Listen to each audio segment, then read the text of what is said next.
E a terceira coisa que eu destacaria é que nós não temos um projeto para a integração das novas áreas do país à economia central, né? Quer dizer, nós reproduzimos no ambiente do território nacional a mesma situação que o Brasil tem na esfera internacional, né?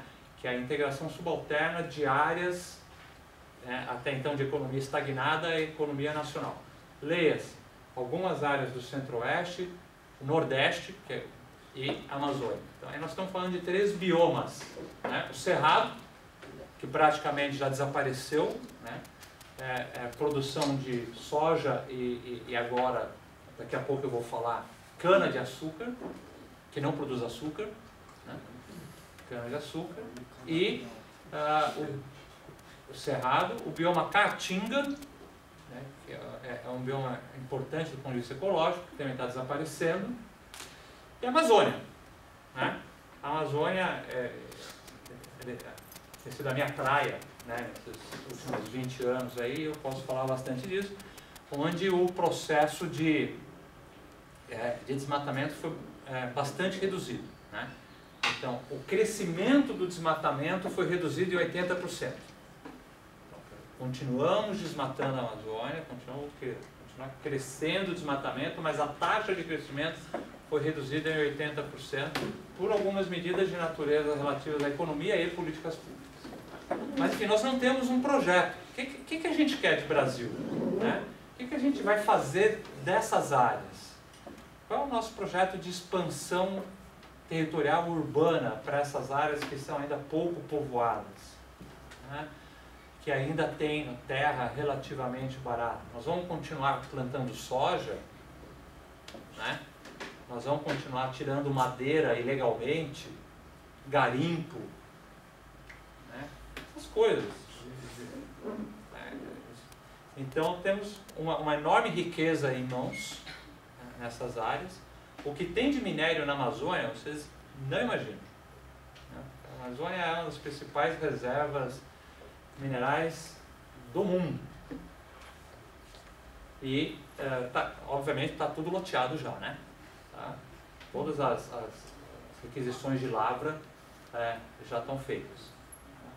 Mas tem muito ainda a se explorar enormemente. E que não se diz porque não vale a pena. Porque se você falar a quantidade de minério de ferro que eu tenho na Amazônia é tanta, o preço do minério de ferro vai lá embaixo, né?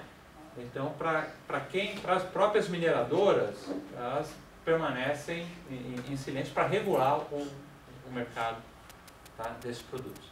Então, eu colocaria essas 3 questões, tá? Inserção internacional, cidades e incorporação dessas áreas no desenvolvimento do país. Fiquei preocupado, eu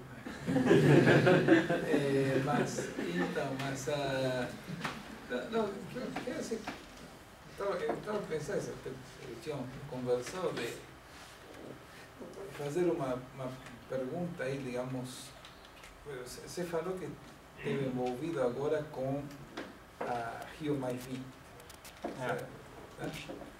E em realidade, digamos, também se acompanhou assim, a Rio 92. Estava lá, porque significa que eu estou ficando velho. Essa moçada aqui estava no versário, né? Rio 92, mas citava, né? Estava lá. Mas então, como funciona essa coisa? Que resultados práticos ela tem? Como que fica isso em termos de medidas que podem, digamos, realmente afetar o desenvolvimento, promover o desenvolvimento sustentável, tá? São coisas que são para valer. Quais são os efeitos concretos em termos assim de... Tá. Até é legal, né, essa pergunta, até porque recentemente se falou muito que a Rio Mais 20 foi um fracasso, né? Toda a imprensa brasileira estava criticando, né? E eu tenho uma visão bastante diferente, né? Bom, na Rio 92, eu estava lá como assessor da Comissão de Meio Ambiente, Minorias Sociais e Defesa do Consumidor da Câmara dos Deputados.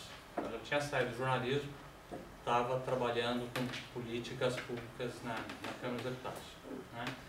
E acho que queria começar esse bate-papo aqui sobre isso explicando um pouco da economia política que está por trás dessas conferências, né? Então, uma conferência dessa não nasce da noite para o dia, entendeu? Quer dizer, não é assim, o ano passado alguém pensou, vamos fazer Rio+20, entendeu? Né? E aí resolveram fazer uma conferência. É um processo longo, né, de discussão, de construção política, né, no âmbito diplomático dos países, a pauta disso é extremamente negociada, tal. Então, você precisa olhar alguns anos para trás para entender o que aconteceu, tá? Então, na Rio 92, a gente está olhando para o final dos anos 80, né? O que aconteceu no final dos anos 80? Queda da União Soviética. Isso, queda da União Soviética, né? Quer dizer, do bloco soviético, né? Dos países socialistas, da economia controlada pelo Estado. E o que tinha sido criado, né? O que existia até então? Existia aquele período que a gente chamava de Guerra Fria, né? Que às vezes era morna e às vezes quente, né?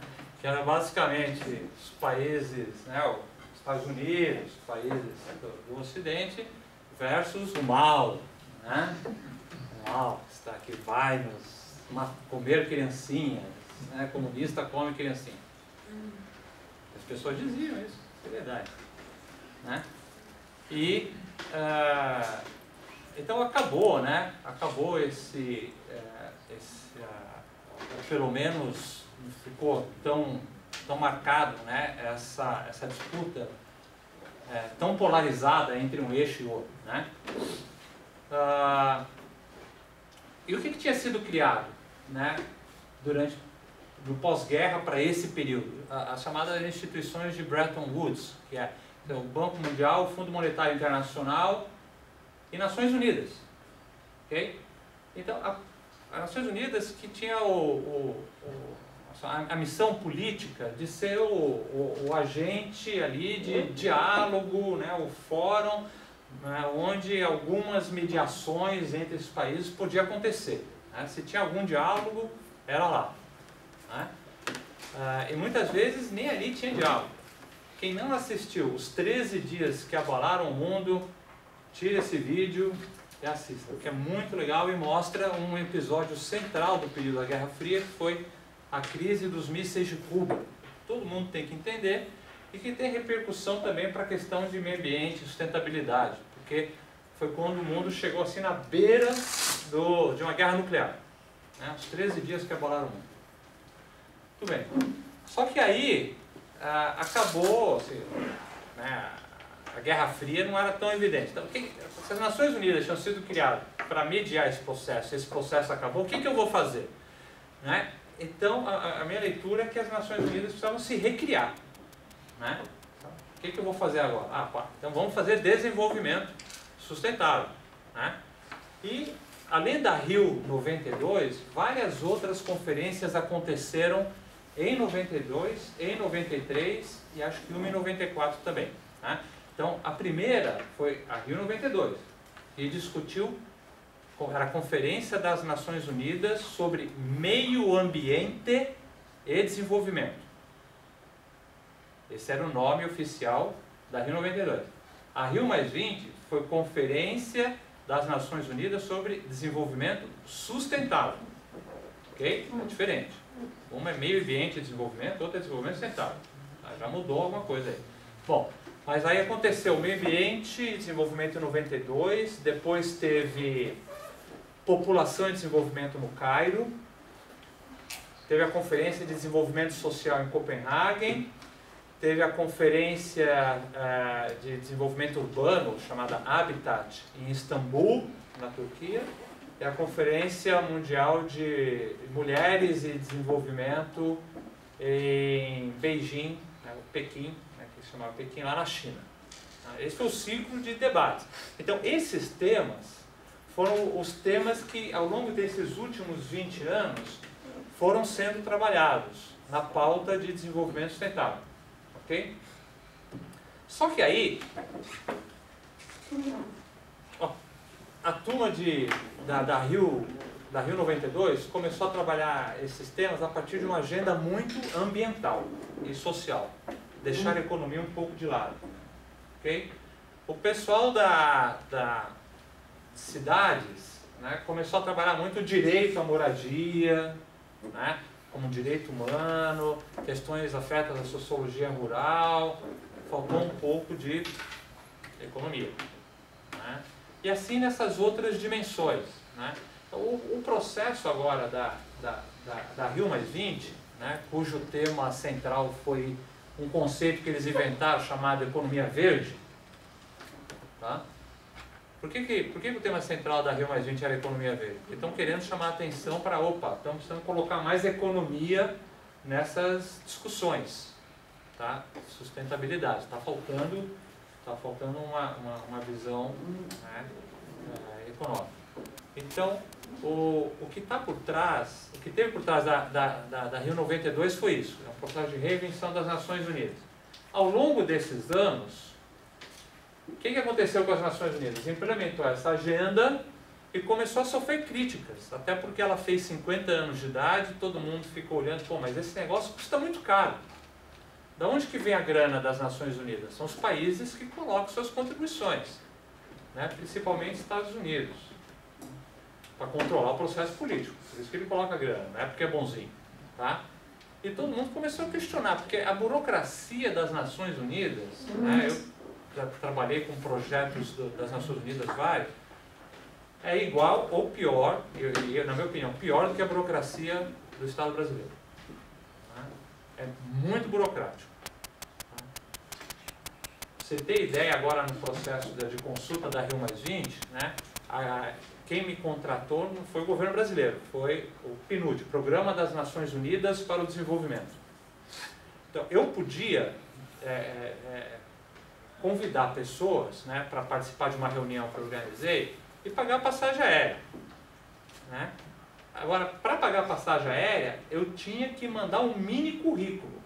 Então, se eu convidasse o presidente da Confederação Nacional da Indústria, eles não iam comprar a passagem se eu não mandasse o mínimo currículo dele. Não?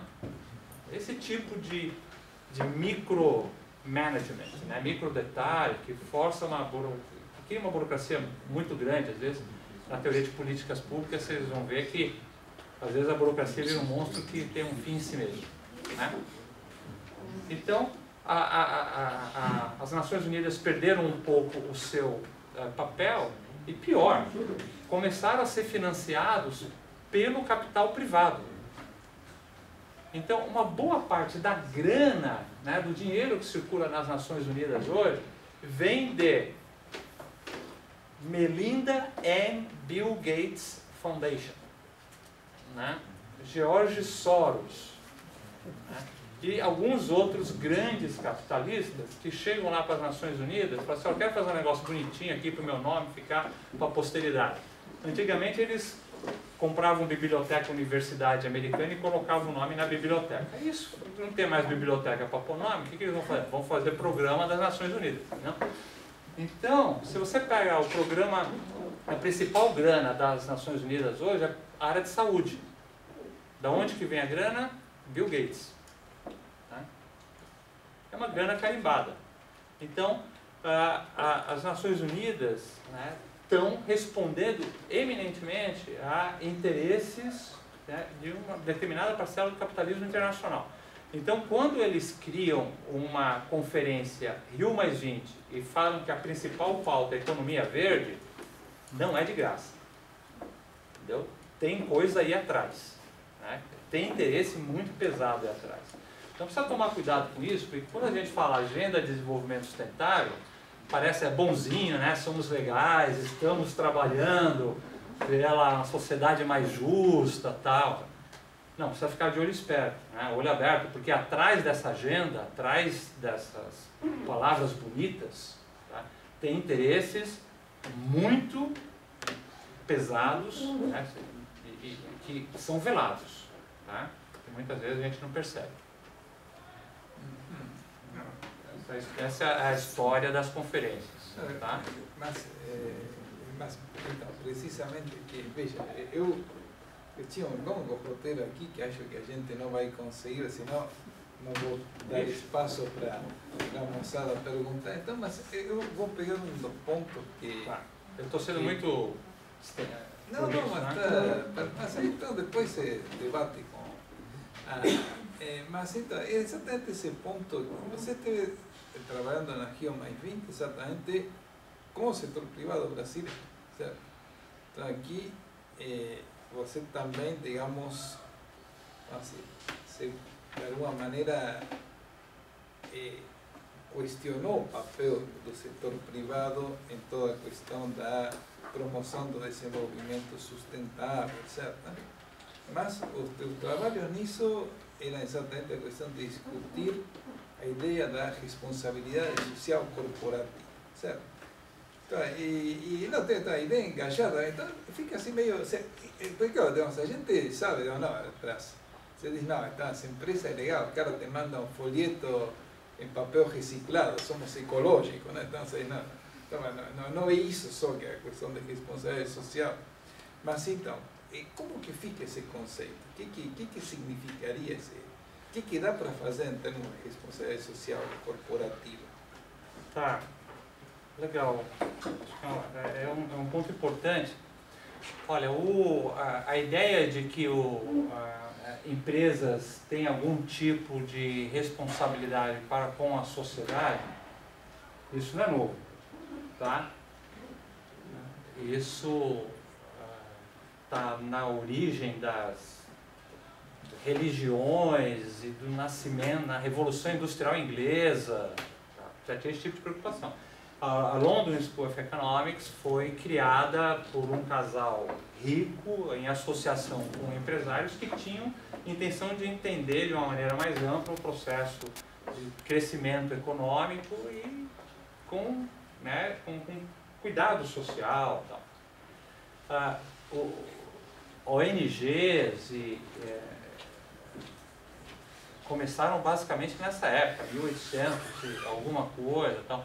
A primeira, que é a literatura aí dessa área de responsabilidade social corporativa, né, identifica como a primeira estrutura de responsabilidade social corporativa que recebeu grana das empresas foi essa ONG aí que existe aqui também em São Paulo, chama Associação Cristã de Moços, o YMCA, a música, todo mundo aqui na sua música, fez assim aquelas coisas, né?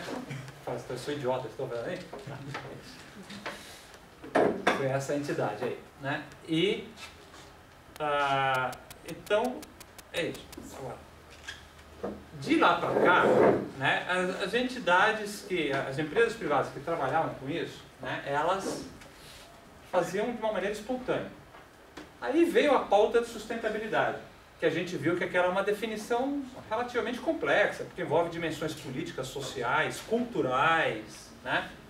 Aí veio um consultor lá britânico, John Elkington, e reduziu aquele conceito ao que ele chama de triple bottom line, né? Ou seja, o que é sustentabilidade? Então, para ele é a dimensão econômica, dimensão ambiental e dimensão social. E a dimensão social para ele é filantropia privada, tá? Então diz que a empresa pode ser boa, precisa ser boa com a sociedade, porque isso faz parte da sua missão em relação a dois principais públicos, né? Os shareholders e os stakeholders. Aí tem teoria de shareholders, tem teoria de stakeholder, que a gente não vai entrar aqui agora, mas teoria de shareholder é a teoria de quem é o acionista, quem de alguma maneira possui direitos sobre aquele capital, né? E o que isso implica, né, para o capital. O stakeholder é quem tem algum tipo de interesse mais amplo na empresa, tá bom? Aí, diante do crescimento dessas duas agendas, as empresas começaram a falar, eu sou sustentável. Só que a gente já viu que sustentabilidade não é um conceito preciso, nem você pode determinar 100% sustentável. Então começaram a fazer um uso disso aí completamente abusivo, né? Criando práticas que em inglês se chama greenwash, lavagem verde, que é o sujeito fala assim, o meu copo é sustentável, só que para produzir isso daqui ele paga um salário absolutamente indecente, né? Usa matéria-prima sem controle, e aí só porque ele, sei lá, diminui o uso de água no processo de produção do copo, ele diz que o copo dele é sustentável, né? E é isso que tem acontecido no mundo afora, tá? Então, um uso absolutamente abusivo do conceito de responsabilidade social corporativa. A crítica a isso já está nos Estados Unidos, já está na Europa. No Brasil, ainda as empresas estão nadando de braçada, né, utilizando esse conceito de forma não apropriada. Na Rio+20, né, o tema era economia verde. Tá? Eu trouxe aqui a definição de economia verde. Tem uma extensa, uma outra simples. A mais curtinha é a seguinte: não diz absolutamente nada, tá? Eu vou ler isso aqui, ó. Uma economia que resulta em melhoria do bem-estar da humanidade e igualdade social, ao mesmo tempo que reduz significativamente riscos ambientais e escassez ecológica. O que isso tem de novo? Né? Não consigo ver absolutamente nada de novo nisso, a não ser o fato de que precisamos melhorar a eficiência do processo produtivo e ter uma distribuição de renda melhor. Mas uma melhor distribuição de renda também gera ganhos na economia, né? E a responsabilidade social corporativa é basicamente isso, né? É redução de risco para as empresas, é marketing, né? Ou branding, né? Para usar um termo mais das agências de publicidade, né? Da área de comunicação, né? Valorização da marca, né? E é a criação de interação, né? Com o público, esse tipo de coisa. Mas é engraçado que nesse processo aí da consulta da Rio+20, né? Eu queria destacar duas coisas para terminar aqui, né? Primeiro, estava presente ali as confederações nacionais, federação de banco, associações de setores estratégicos da economia e tal, né? E eles falaram claramente, com todas as letras, a gente não faz aquilo que não resulta em negócio. Entendeu? Eu achei muito legal, porque deviam falar isso em público, né? Não, tá, mas pelo menos falaram lá, entendeu? Reconhecimento. Mas nós não vamos fazer isso, entendeu? Nós vamos fazer filantropia ou disfarçar isso de sustentabilidade na medida em que isso gera lucro. Agora, a função lucro, muitas vezes, ela é incompatível com isso que a gente chama de sustentabilidade, porque aqui atrás está a defesa de interesses coletivos e difusos, né? Coletivos é uma coletividade determinada. Difuso é quem se beneficia do ar limpo. Você não consegue determinar uma determinada quantidade, né, de pessoas. Então isso é interesse difuso. Tá bom. Então é difícil você conciliar interesse privado com interesse coletivo e interesse difuso. Muitas vezes é irreconciliável isso. Então, responsabilidade social corporativa, chamar isso de sustentabilidade, é conversa mole para boi dormir, né? A gente deveria falar em obrigações sociais e ambientais de empresas. E esquecer a palavra corporativo, porque isso se aplica também a micro e pequena empresa, né? Você pode ter uma microgalvanoplastia aqui em São Bernardo do Campo jogando poluentes, né, metálicos em cursos d'água que não tem jeito de tirar, né? Então, uma pequena empresa pode poluir muito mais do que uma Embraer da vida, tá? Então, a primeira coisa é essa. E a segunda coisa é o seguinte: você fala assim, como é que o governo brasileiro recebeu isso, que eu estava lá, tá? O processo de consulta é um processo de perguntas, mais ou menos que nem a gente está conversando aqui, né? Então você precisa fazer algumas perguntas para saber o que a iniciativa privada tem a dizer, você dialoga e depois faz um documento final sobre isso, né? É preciso dizer que todas as perguntas que eu fiz e que eram um pouquinho mais impertinentes foram retiradas. Né? Foi solicitado para retirar a pergunta, até que chegou um ponto e eu falei, não, pera aí, moçada, né? Vocês estão achando que vai causar algum tipo de constrangimento perguntar uma coisa que a própria iniciativa privada brasileira já reconheceu que é um problema. Então o que acontece? Quem pedia para tirar? Não, o Ministério do Meio Ambiente. Ministério do Meio Ambiente. Né? Ministério do Meio Ambiente. Tá? Leia-se governo. Governo, não é o Ministério. Governo. Né? Quer dizer, essa consulta pública foi determinada por decreto presidencial. Né? Então estava cumprindo um decreto presidencial. Então, nós estamos num governo desenvolvimentista. É isso. Né? Um governo desenvolvimentista que está próximo da noção de crescimento e não de desenvolvimento sustentável. Né? Que é a expansão do produto interno bruto, vamos expandir a atividade econômica, né? E esse negócio aí de proteção ambiental, desse que não causa muito problema. Entendeu? É isso. Né? O que importa são ganhos sociais, né? E o ambiente natural, qualquer tipo de comprometimento para atividade produtiva, não, pera aí, a gente conversa, tá? Vamos ver aqui o negócio. Né? E isso se reflete muito nas políticas públicas. Tá? Então, o que está acontecendo é que, quando vocês estudam políticas públicas, você precisa ter noção que isso não é monolítico. Tá? A política pública do Ministério do Meio Ambiente não é a política pública do Ministério do Desenvolvimento Econômico, Indústria e Comércio. Tá? Não existe uma política pública do governo, a não ser as políticas próprias de Estado. Você pode dizer que são mais, né, monolíticas. Então, por exemplo, política de relações internacionais. Mas no campo de meio ambiente, inclusive, por exemplo, se você quer criar uma área protegida, um parque nacional, alguma coisa, existe um rito para isso. Né?